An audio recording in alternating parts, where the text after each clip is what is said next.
Sesudah menjalani masa panjang proses penyidikan, akhirnya berkas kasus korupsi SMA Negeri 13 Palembang dilimpah ke Pengadilan Tipikor Palembang.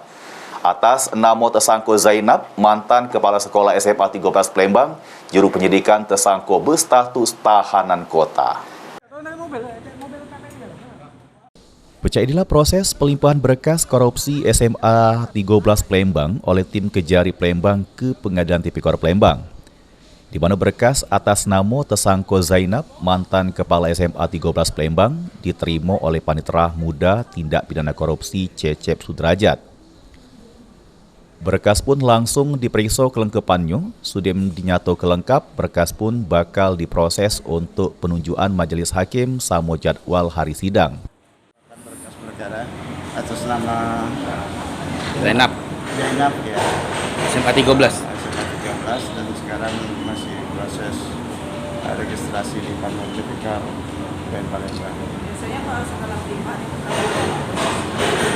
Ini hari ini sudah jam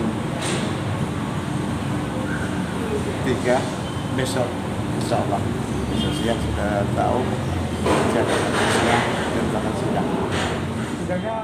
Untuk diketahui, kasus korupsi SMA 13 Palembang bermodus motong anggaran dana BOS dari tahun 2017 sampai 2018 dengan markup pembangunan fasilitas sekolah dengan kerugian negara sebesar 254 juta rupiah. Sri Febri Andi, PAL TV.